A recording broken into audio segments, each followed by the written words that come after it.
middle of this year, Volkswagen Philippines formally announced that it would be bringing back the Kombi to local shores.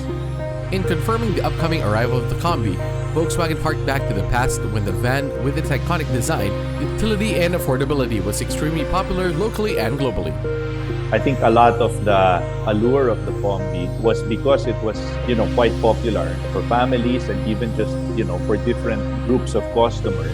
There were a lot of them on the streets, and in some cases, they actually happened to be part of some notable historical events, right? So you can look back to the periods of like Woodstock in the United States.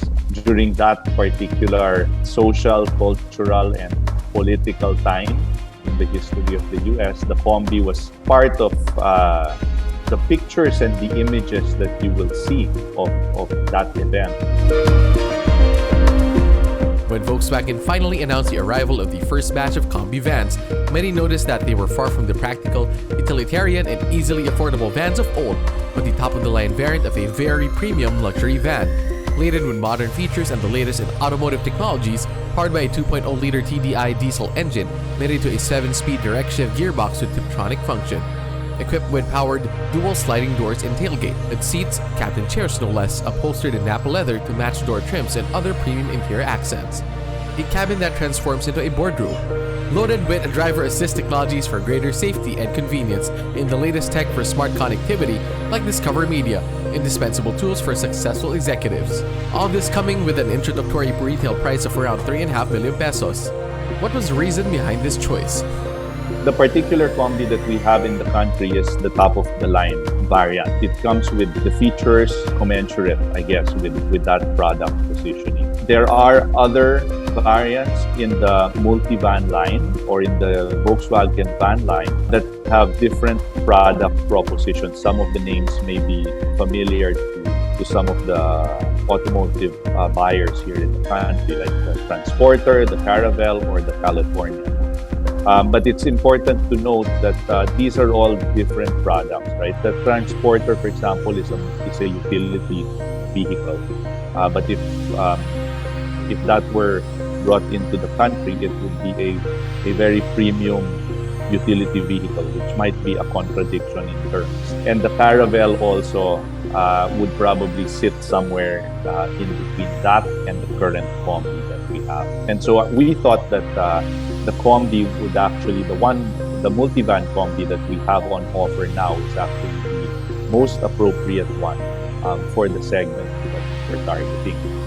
In bringing back the Kombi to local shores, Volkswagen said the multivan isn't just a van. It has become a conveyance of success and prestige, and that its luxurious yet understated design perfectly reflects owners at the peak of his or her career. But despite moving upmarket, the multivan still harks back to the past with units that have two-tone paint livery that distinguish the Kombi of old. Of course, the old Kombis, this was one of the unique things. The two-tone color configuration was available in the old Kombi, and that's why we wanted to make sure that we could make that available to customers now, to parang at least bring back the memory and connect the emotions with the past. So how is Volkswagen planning to make the Kombi multivan a player in the premium van segment? What advantage does it have over the competition?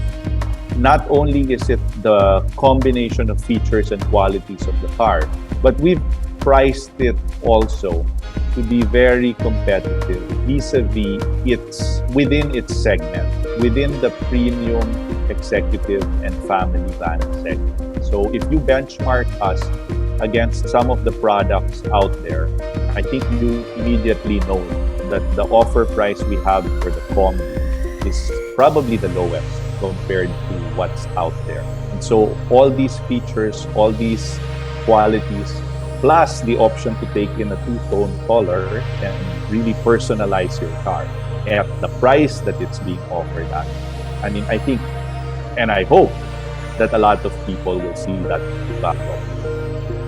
The VW Kombi multivan arrived just ahead of health authorities placing Metro Manila and many parts of the country back under stricter ECQ restrictions.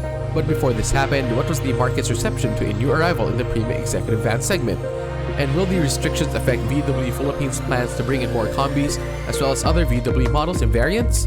We were very thoughtful about the number of units we first brought in as our initial offer into the market. We're very happy that we were able to make some deliveries before ECQ hit. So there are actually some Kombis out there, not a lot of course, but given that it's a niche product, but there are already customers who are enjoying the Kombi. Unfortunately, not only do we have to deal with ECQ, we have to deal with the global realities of the pandemic as well, plus logistical challenges brought about by the pandemic.